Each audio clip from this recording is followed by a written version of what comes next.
Welcome to the SSI Orbit Podcast, a forum that explores everything pertinent to digital trust. And I'm your host, Mathieu Glaude.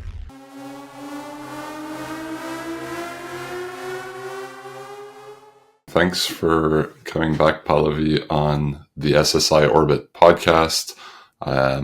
This is the second time we're doing an episode together. I was just looking while preparing for this one at the last one we did, and it was basically 2 years ago in October 2023. We're recording this right at the end of October, so it will come out in November, but it's basically been 2 years since we did the last one where we covered the launch of Bhutan's National Digital Identity Program.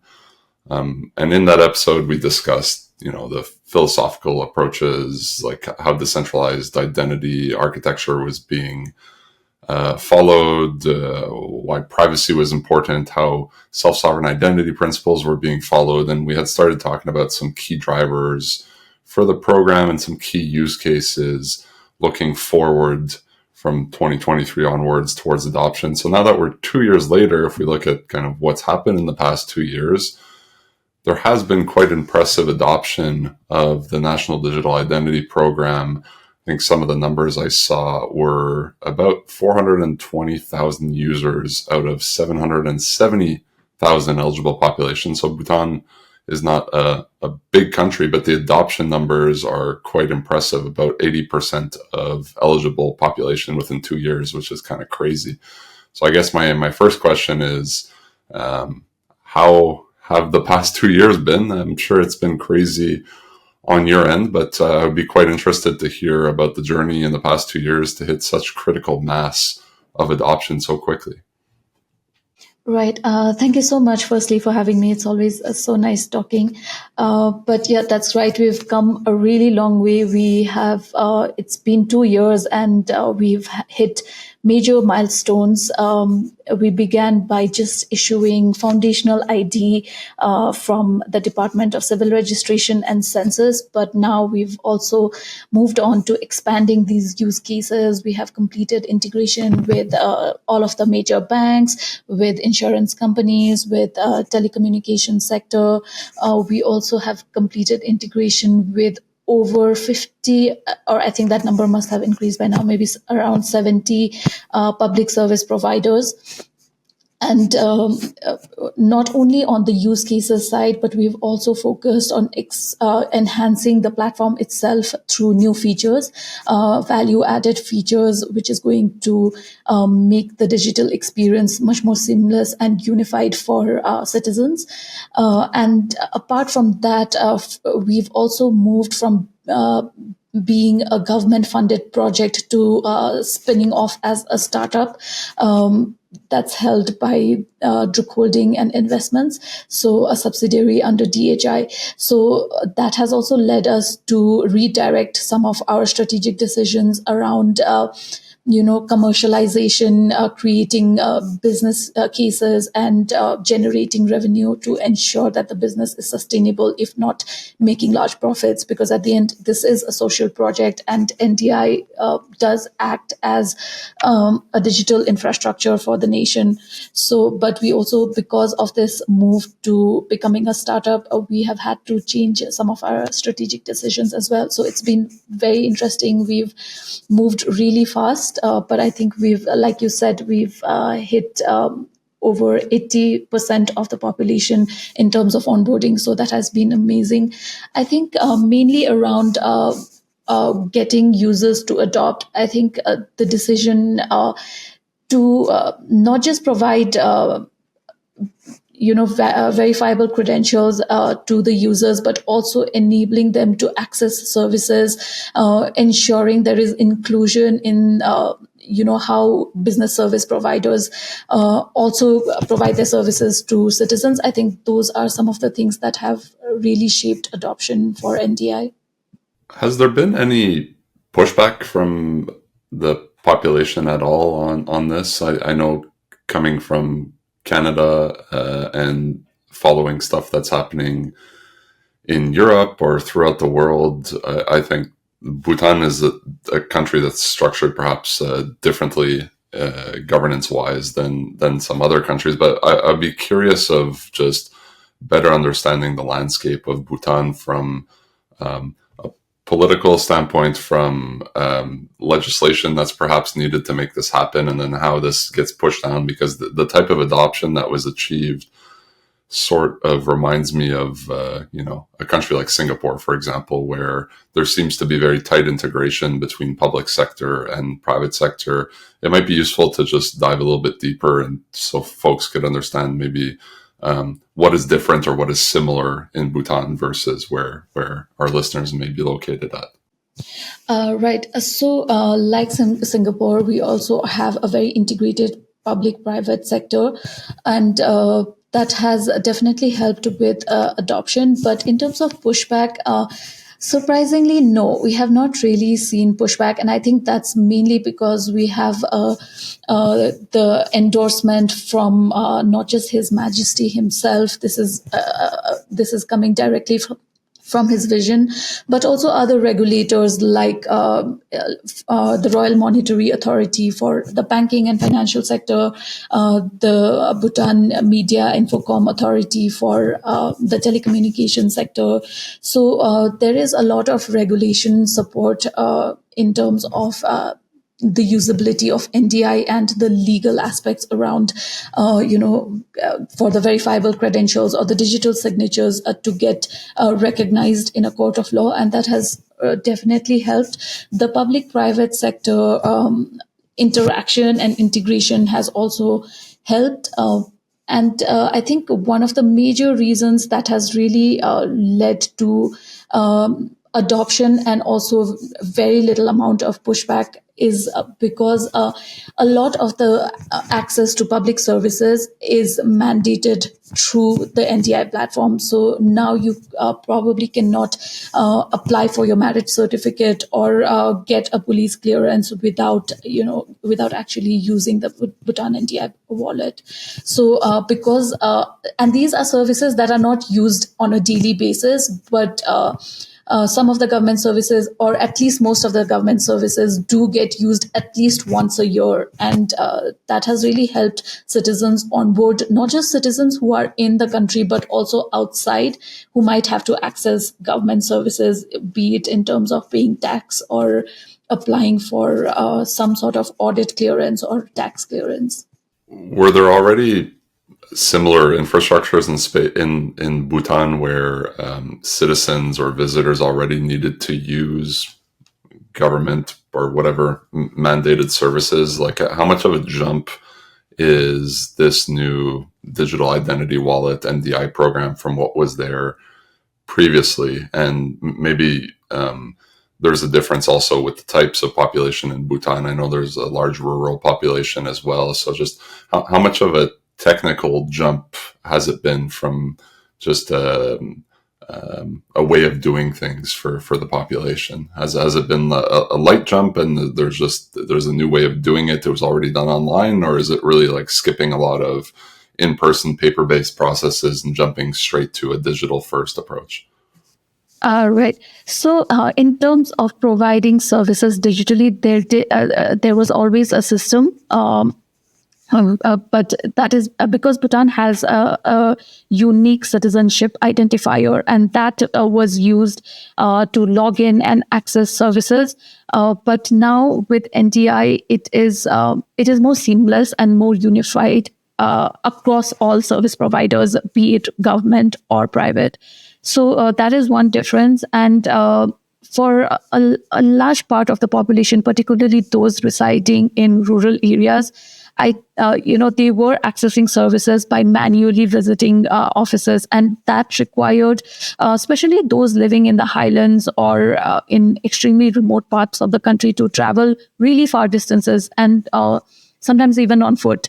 So I think at least in terms of accessibility now with NDI, it is integrated even with basic services like passwordless login to access government services, but especially having your verifiable credentials issued by government organizations or even private service providers.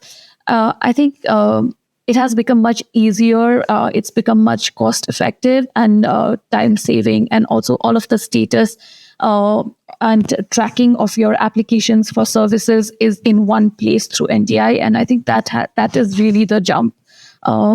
Earlier, while there was a digital way to access services, it was quite fragmented across different service providers. So I think the integration is what really makes life easier for the citizens.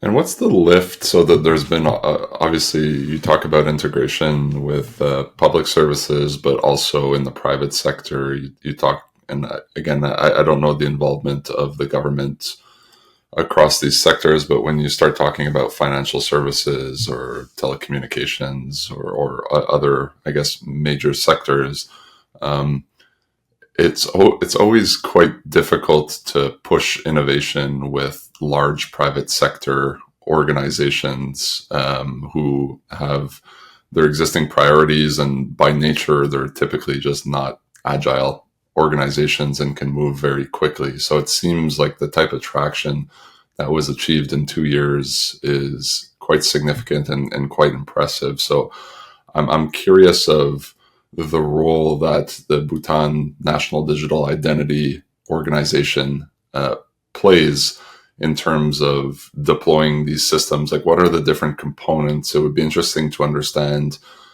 what are the products that you're putting into market, like the NDI wallet, I'm assuming is a major part. But then when you talk about some of the infrastructure pieces, like needing to have probably registries of issuers and needing to have issuance infrastructure and needing to have infrastructure for relying parties to be able to reliably consume credentials.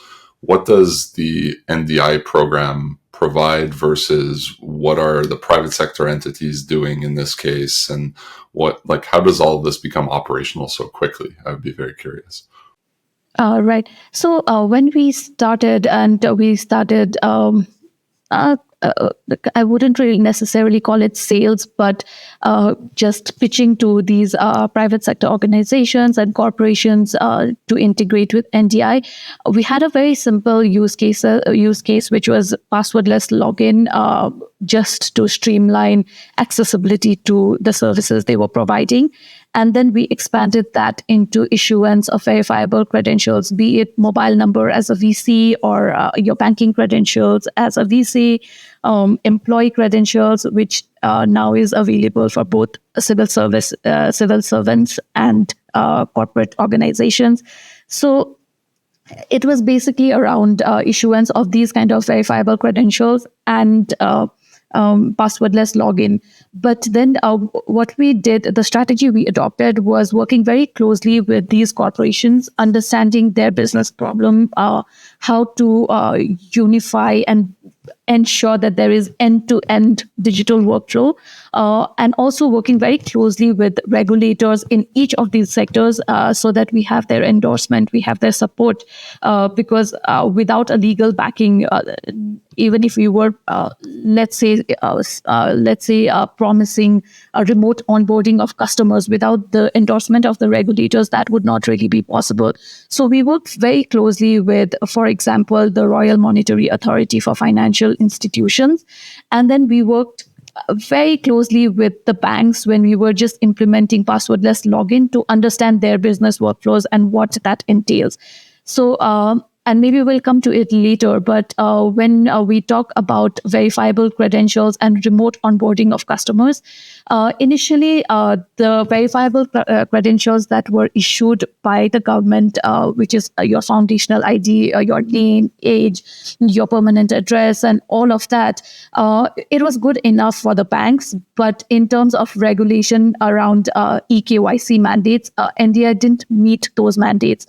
So then we understood from the regulators as well as the banks that it was crucial to have your passport size photo as well as an e-signature to go onto their system for them to be able to onboard customers remotely. And then we expanded our features to include a passport size photo, which we called image, as a verifiable credential, as a credential into the wallet. So these passport size photos are self-attested in the mobile Bhutan NDI wallet, but it is not just a simple uploading of any photo into the wallet. So what happens in the process is, let's say I were to take a selfie of myself and upload it to, for example, your wallet. It will not get accepted because my photo during the self-attestation process gets matched with a database that is held by the government. So it ensures that there is 100% reliability that the photo I'm uploading and submitting for EKYC purposes is in fact mine. And the reason why we chose, this kind of process as against, say, the government or issuing a passport-size VC passport photo as a VC into our wallet is because the banks and also for example, other use cases like your passport itself, the passport size photo has to be 6 months older and no longer than 6 months. So that way, we specifically designed it in a way that we self-attest it every 6 months and it gets matched to the image that is stored with the civil registrations database. And then the banks can use this image to onboard customers. And same for digital signature as well. We either can scribble our signature onto the NDI wallet, or we can upload it as an image. And then when a customer remotely opens a bank account, now we ensure that all the EKYC requirements that is mandated by the Royal Monetary Authority to the banks is met. So we worked very closely in understanding their business workflows, identifying where are the gaps, and then enhancing our platform with these features to ensure that we are automating compliance as well as simplifying their business workflows. That's super helpful to understand. And then, so I'm assuming like the difficult thing in bootstrapping any one of these ecosystems is just having a good supply of verifiable data that's available to consume, and then it becomes much easier for third parties or different types of organizations to just want to consume data as a verifier or as a relying party because they're able to get benefit right away. So has that been the approach that the NDI program has said, okay, let's start issuing foundational credentials? With time, like you just explained, you realized that there were certain credentials or attributes in credentials that were perhaps missing to meet regulatory or business needs. But has the starting point really been, hey, bank ABC, or hey, telco 123, here's how you would just verify credentials. There's an existing supply of credentials available. You could add this as an option within your workflows to perhaps reduce costs, perhaps reduce fraud, perhaps reduce friction in user experience. Has the process really been that of selling the verification benefits? And also on top of that, then does the NDI program provide the infrastructure for the private sector to be able to easily take that, integrate it? Like, what's the model there? Right. So it is the approach to begin with was to simplify user experience for these service providers. And then the onboarding process, like you mentioned, for these organizations is, they do have the entire ecosystem is the governance of it is managed by NDI. So they go through a vetting process, and then they are integrated through the trust registry into the NDI ecosystem. And then, we ensure that they are part of that ecosystem and they enjoy the benefits of verification of credentials that are issued by other players in the same ecosystem. So there is a trust associated with it because it is not any organization that is downloading an API, let's say from AWS Marketplace or Azure, but it is going through an entire vetting process which ensures trust, and then it also helps these service providers improve their customer experience and reduce friction in how services are accessed. Makes sense. And are you seeing any tangible results, or are there any key indicators of success that you're already getting from these financial institutions or telco providers on either more accounts being opened, perhaps like lower risk profiles for fraud? Like, are there existing results that you're already hearing from these implementers and adopters or consumers of these various NDI credentials in the space? Yes, absolutely. Particularly in the banking and telecommunication sector, we are seeing a larger number of onboarding.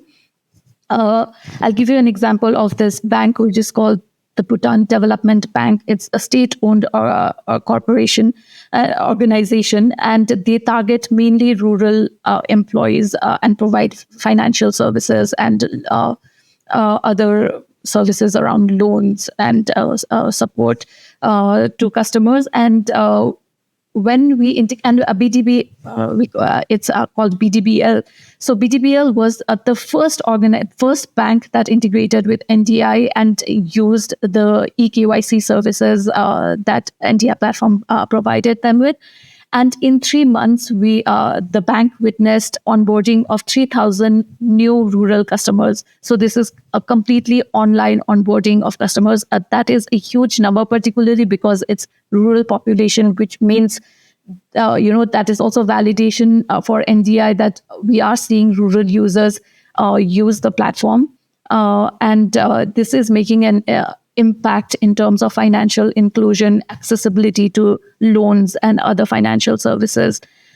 In terms of reduction in fraud, because we just recently launched our in-app OTP feature, so we are hoping to get some data from banks and telecommunication service providers to see how the P2P OTP that comes in directly into the NDI wallet is going to help reduce instances of fraud as against those OTP coming into your SIM, because that we are hoping to avoid or reduce some instances around SIM swapping and interception at the network level through our in-app OTP feature.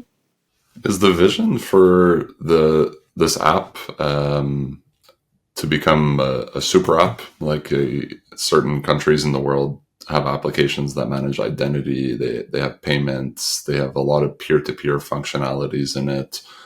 Is the vision for it just to be a secure store of data that can be used by third parties, or is the long-term vision for this to really have a lot more user journeys that are possible just within the application itself without having to go elsewhere? I wouldn't necessarily call it super app in terms of digital payments and some of the features of super apps in other countries. But we are looking at, because the North Star continues to remain that this is a digital infrastructure, it is going to unify and ensure trust in digital interactions in the country. So all of the layers that can come within this sphere of goals that NDI has to simplify, to make the digital processes seamless, to provide digital infrastructure, we are trying to incorporate these features.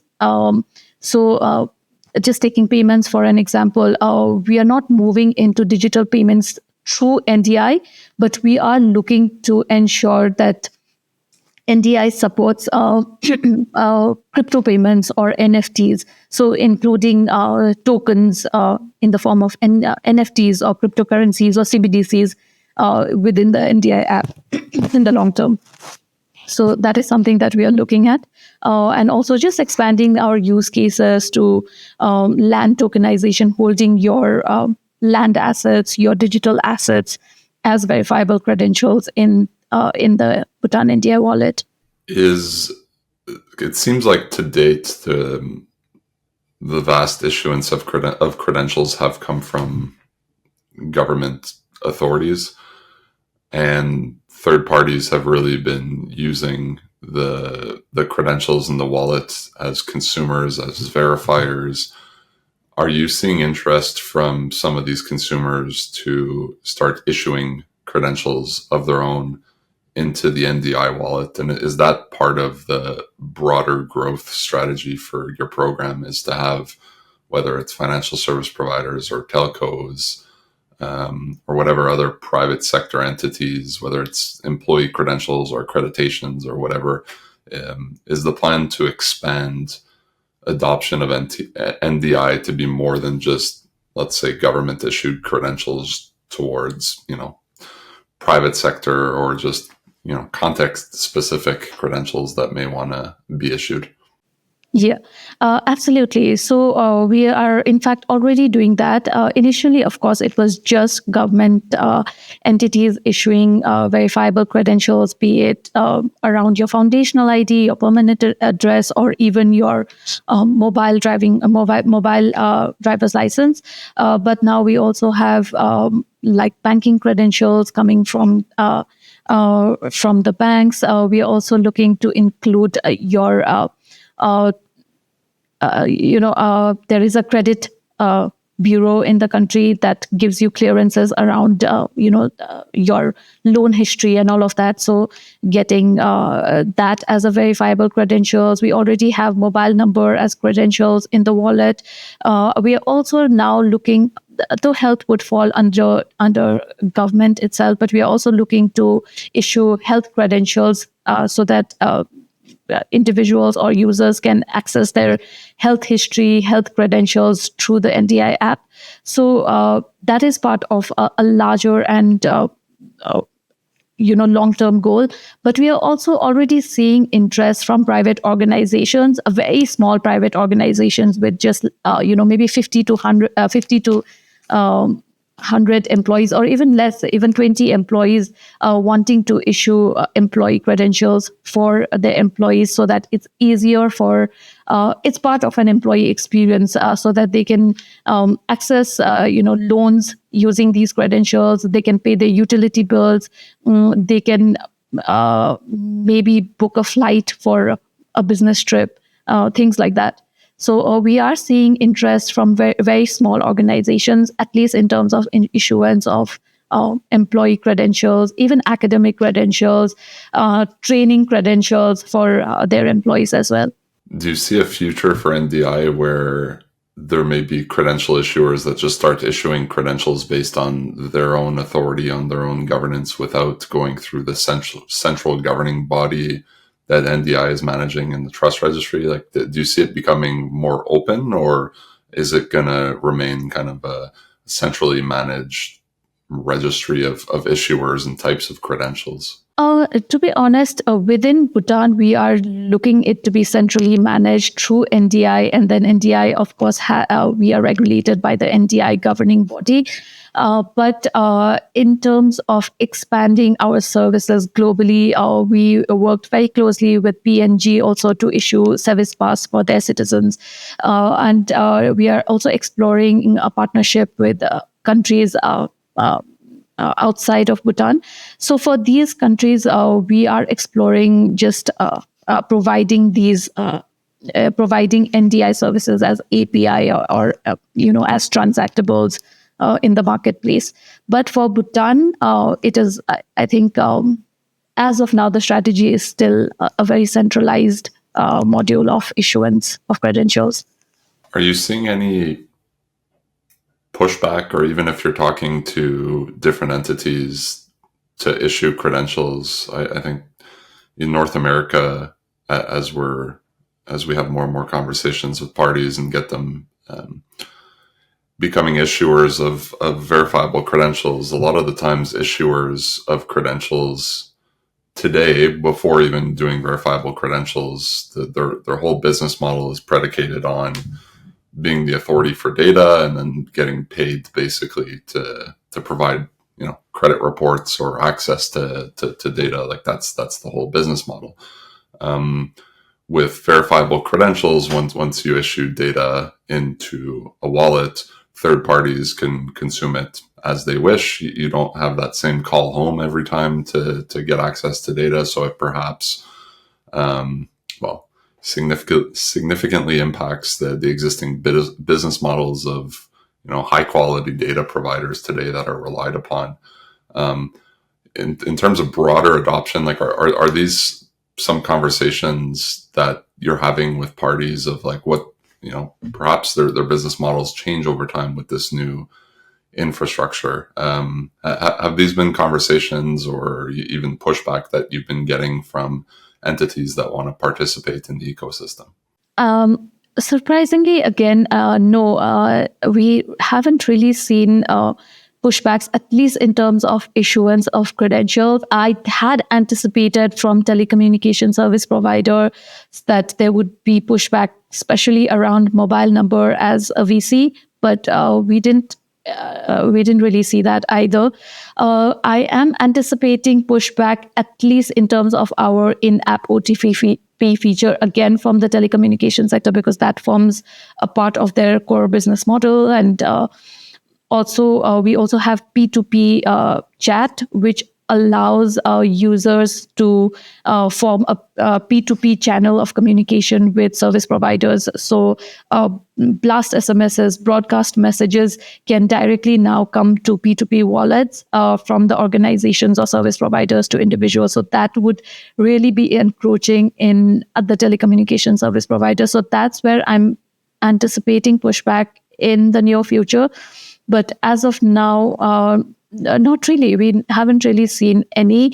I think where we still see some skepticism, I would say, is not in terms of issuing the verifiable credentials, or not even in terms of consuming these credentials, but despite having an NDI Act in place, despite having regulators of each of these sectors endorse NDI, we still see some skepticism around, can I consume these credentials, or can I remotely onboard my customers using data that comes from the NDI platform and not collect for example, our citizenship ID or even the digital signatures? Is it valid? Will it hold in a court of law if a legal dispute were to arise in the future?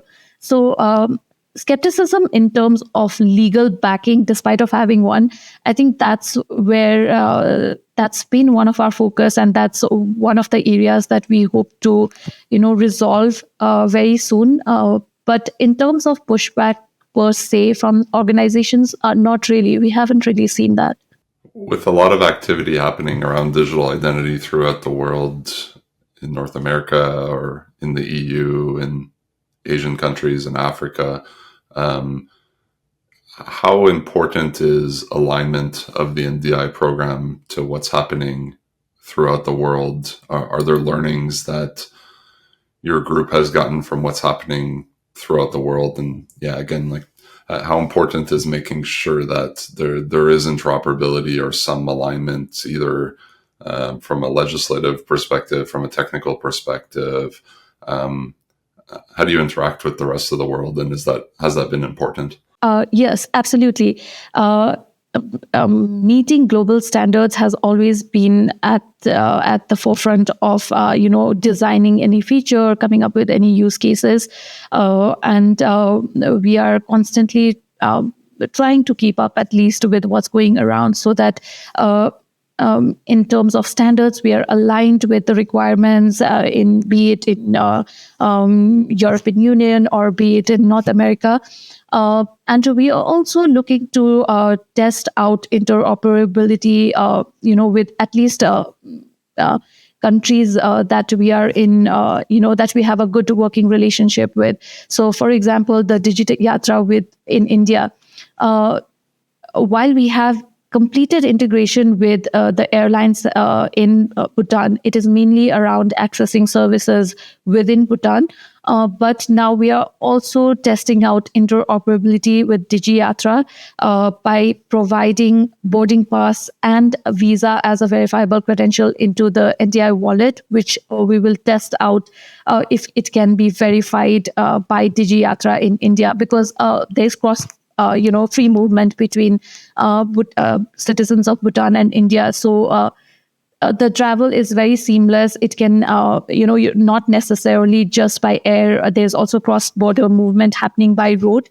So getting these credentials be verifiable through DigiYatra app, I think that's going to be our first step in testing out interoperability, at least cross-border interoperability in terms of legal acceptance of these credentials. In terms of technical, because we are trying to also keep up with what's happening in the Web3 space. Like I mentioned earlier, we had all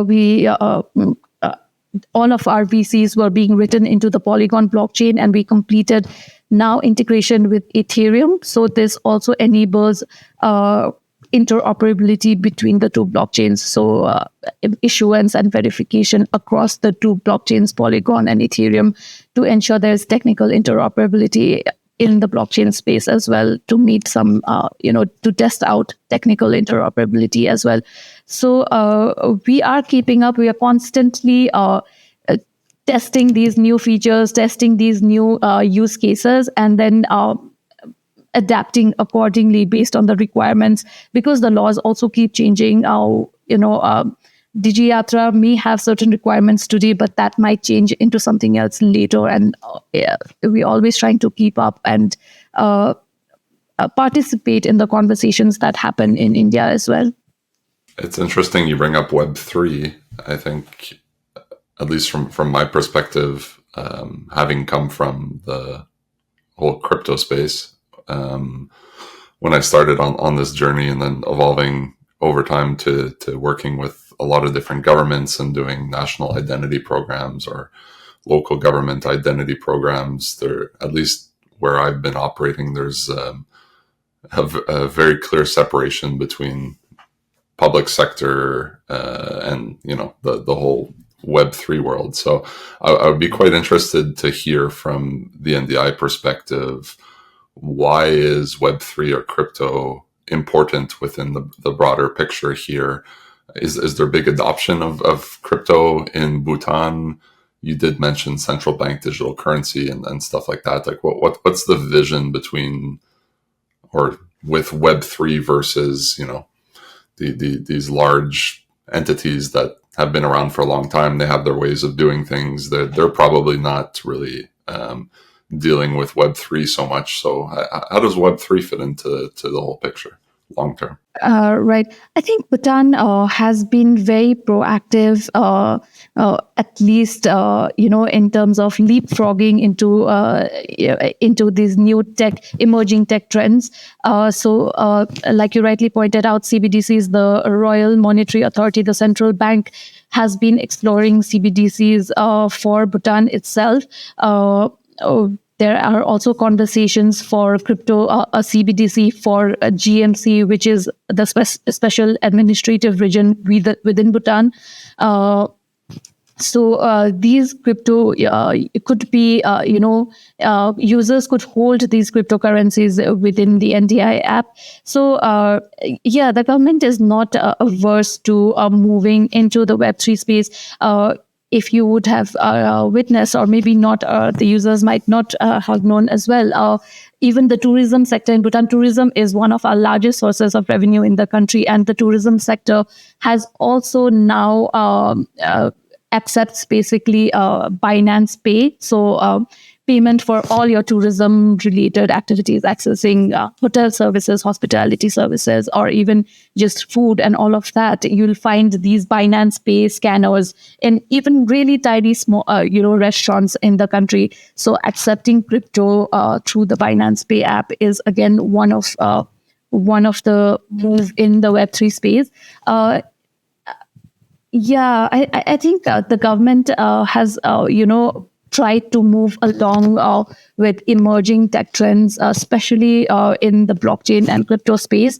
And I think by integrating with Ethereum, Polygon, and even exploring other blockchains, not just a dual interoperability, but also multi-blockchain interoperability, I think that will be the strategy going forward as well. So there's use cases where to do payments via crypto rails, organizations that need to adhere to know your customer regulations may want to ensure that they're accepting IDs to be able to accept transactions type of thing. But then there's also use of different blockchains for the purpose of, I guess, storing information that would be on your trust registry, where if it's like credential metadata, schema information, credential information, as well as perhaps even like your trusted issuers lists and using it as a public key directory, or those kind of the two different ways that your program is using something like Polygon and something like Ethereum moving forward. That's correct. And just to add, I think I also forgot to mention, because I spoke about having, accessing some of the services as foreigners in the country earlier. So it would also, going forward, tourists or foreign workers would also be issued with work permits or visas as a verifiable credential. And using that, they can probably access, for example, digital wallets within other payment wallets within the country to make these payments, or also use crypto payments services while meeting the EKYC requirements that is absolutely necessary for all these transactions. What has surprised you over the past 2 years since the launch? I think we've talked a lot about the adoption and successes. What has happened that you perhaps didn't expect, or what maybe some challenges as well that you could talk to the audience about? And I think most of our audience are digital identity related professionals that are really trying to push adoption. So really getting some feedback from you, learnings, perhaps challenges, the things that were unexpected that now looking back today stand out to you. I think, when we started on this journey, we were so focused on the conversation around decentralization, self-sovereign identity, privacy, and consent-based model when you're accessing services. But I think what really surprised me, even not just for rural residents, but even for heavily tech-dependent users or citizens, that these things don't really matter. I realize that they don't care, and it might be very different for maybe residents of Europe or North America, but at least in Bhutan, I think ease of use, customer experience, these are still far more important than decentralization, because we have these like session-based passwordless login, which tends to expire after a certain period of time, and users were just frustrated. And no matter how much we spoke about security, consent, or privacy, the conversation eventually did always come back to customer experience, frictionless access to services, and I think that is what surprised me the most. And then we also started, after this realization, we did pivot some of our messaging strategy when we started promoting and doing advocacy around NDI, that it is, changing the messaging strategy to say things like, you don't have to travel to physical offices to open a bank account, or you can do it from the comforts of your home, and things like that worked far better than saying that this is decentralized, or it's consent driven, or there's like we support zero knowledge proof. Like they didn't get, and not to say that we were using jargons, but even in the simplest of language, I think data security was not as important as we thought it would be for citizens. I think that's one of the biggest aha moments for me. And then in terms of user adoption, we saw a huge spike when we introduced image as a verifiable credential, signature as a self-attested credential, and surprisingly peer-to-peer chat. When we released the P2P chat feature, we saw a huge peak in terms of onboarding onto the platform. And we realized that for a lot of people, opening a bank account was so much restricted. It was restricted by their inability to, maybe physically visit a bank to open that account. And I think that is one of the validation that we received, that financial inclusion has actually been one of the greatest achievement with Bhutan NDI. And P2P chat, surprisingly, and I think that is contradictory to what I just said, that they didn't care so much about security, but a lot of the people moved from WhatsApp and Messenger to using the NDI P2P chat communication channel. And our chat feature does not even support images or videos. It's just pure text, text-based messaging. But we saw a huge jump in terms of onboarding when we released that feature. So I think those are the two very interesting realizations in the past 2 years for me.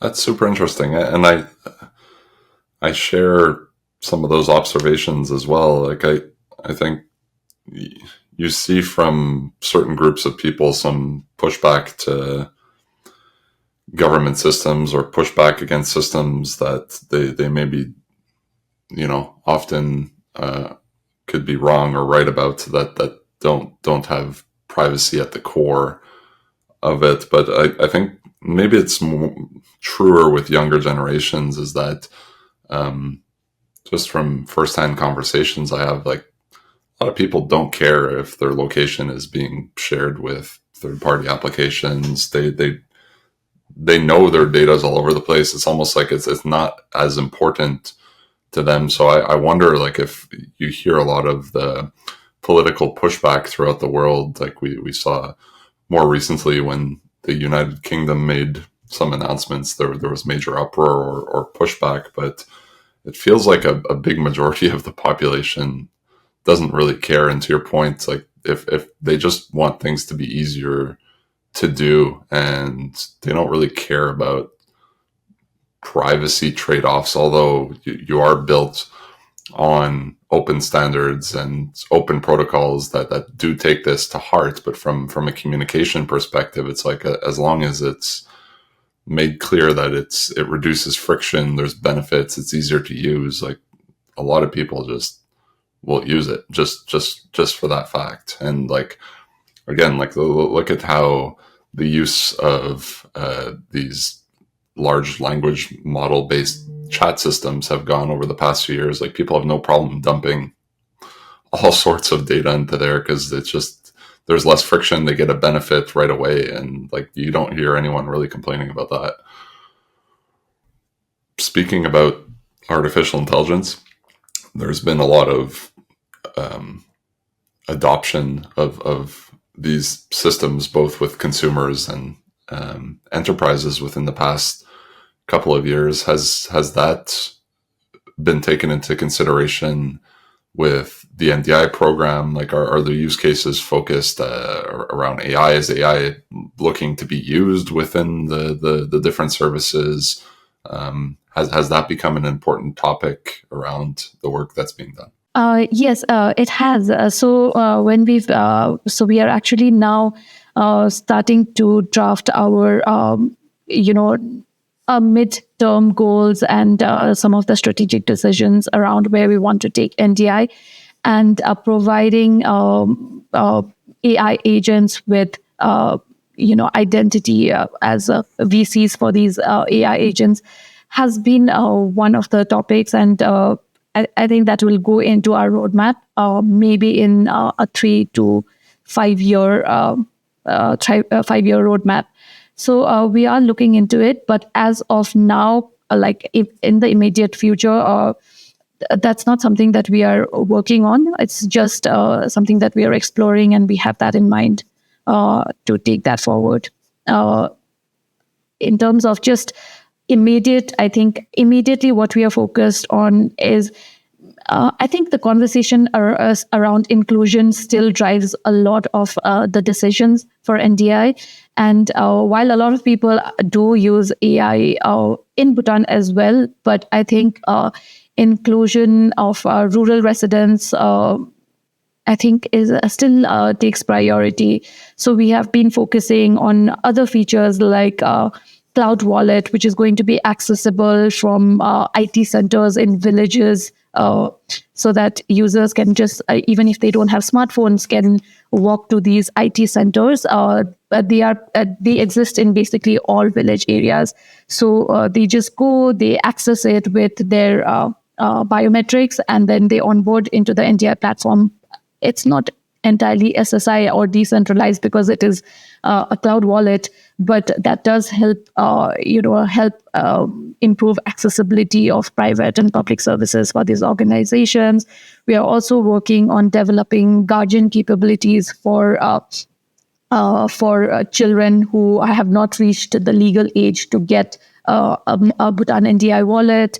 We are also looking at other features like voice support and dual language support, so that it's accessible for those who also do not understand English or are dependent on on a guardian to access it for them.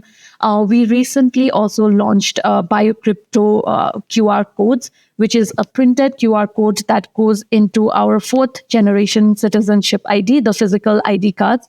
And the BioCrypto QR code is scannable only with the NDI mobile verifier wallet. So even if a person were to walk to a physical office to access a service, but they would not have the literacy to fill out a form, then they can just have the option of getting this crypto QR code scanned with the mobile verifier app and then onboarded just through that process. So I think I expanded my answer a little too long, but though AI agents are there, we have discussed it as part of the roadmap, but not immediately. So I guess end users, we could be clear that they don't value, like the general end user doesn't value privacy and these SSI principles as much as we do in the space. If you just look at the way people adopt different technologies today, it doesn't mean that we shouldn't build with these in mind. And I know that's been part of the mission of the NDI program, is to build using open standards and open source technologies and privacy preserving technologies. End users may not care, but again, a lot of the listeners of this are professionals in the space. What are some of the standards that have been picked and some of the open source implementations for exchanging credentials and communicating between, peer-to-peer, between wallets, or between issuers and verifiers and wallets? Do you mind expanding on some of the standards and technologies that have been implemented? And it seems like the stack is broadening, and you mentioned a move to Ethereum, or adding Ethereum as an option for certain use cases. So maybe just for the audience here, like what was the tech stack that was picked for the NDI wallet and the infrastructure altogether?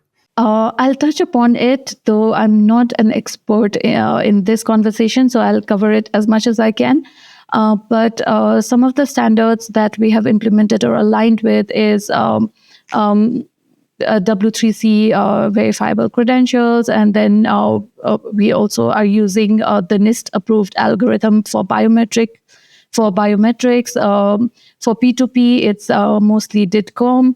And then for our digital signatures, for hashing of these documents, we are using SHA-256. But I think to dive further deep into all of these the standards that we are using, I think we'll have to bring in our governance lead into the conversation. No worries. So I think it is interesting to see such a large implementation of DIDCOM for those who are DIDCOM fans. I think this is a major implementation of that protocol, which is quite cool. If we look forward now, so we're recording this 2 years after the launch, we've seen good adoption and a lot of use cases being pursued. Looking forward in the next 2 years, if we were to do this again, where do you hope to be at that point? And there, one is like, I'm sure you could go a lot deeper within existing partnerships with existing use cases where maybe they'll start pursuing different opportunities together, like whether it's with the same financial institutions or the same telcos. And then it seems like there's a lot of new opportunities that are being pursued as well. So what would be the vision for the next 2 years? Where do you hope to be when we maybe have a conversation again in 2 years from now? All right. I think it is, to create a very trusted digital ecosystem continues to be the North Star. And it's just about expanding use cases, enhancing our features to make that possible. And also to meet some of our, social goals around creating an ecosystem, both physical and digital, that is very trusted, that is very secure, and that is very responsible in its, as its inherent nature. So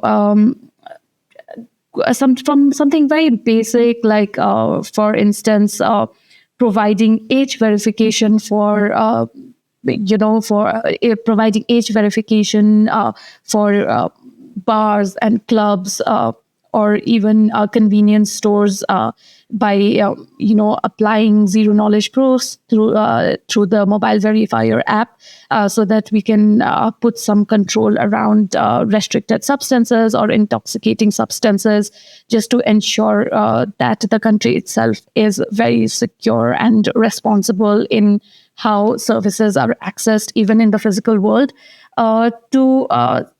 To even other broader aspects, like ensuring that citizens experience end-to-end, have end-to-end digital experiences. So something as broad as, let's say, claiming insurance by having to prove that they are alive, and or maybe they got into an accident, for instance, or claiming pensions after they have reached their retirement age, and also high volume transactions or high value transactions, like land or selling of your physical assets, or your buildings, your property, and things like that, to facilitating e-voting from the comforts of their home, while at the same time meeting the trust level that is needed for these kind of activities, democratic activities. I think that is where I would like to see it. And even when we have made strategic decisions around the new features that we want to develop, it has been to help us take us to these larger and much more grand vision that NDI has. So for instance, like we have introduced a biometric verification feature, which basically does two things, actually. One is it checks if a person is alive, if it is not a photo or a video or pre-recorded video of an individual being used to complete an authentication process. And it does a face search and matches it against the biometric database that is held with the Department of Civil Registration and Census. So this feature can, in the long term, be used to complete voting from their respective kiosks or desks, or even their homes, thinking really far ahead in time, completing land transactions, purchasing buildings or properties and things like that. I think these kind of added layer of verification is really going to enable that. And I think to be able to facilitate this ecosystem where even these really high stake transactions can happen completely remotely and completely digitally, I think that would be the goal. That's fantastic. Pallavi, thank you so much for doing this again with me. I really appreciate your time and everything you've shared. I'm sure listeners are going to get a lot of good insights from this conversation. And I hope to do this again once there's been more progress made, and just continue to follow the results. It's been incredible over the past 2 years to follow the successes of you, your team, your program, and I tremendously appreciate you doing this. Thank you. Thank you so much. It's always so nice to talk about NDI and to just let people know of the things that we are doing, of our grand vision, and just learn from others' experiences as well. I've been a long time listener of your podcast, and it's so good to be able to come on myself and just have a chat with you.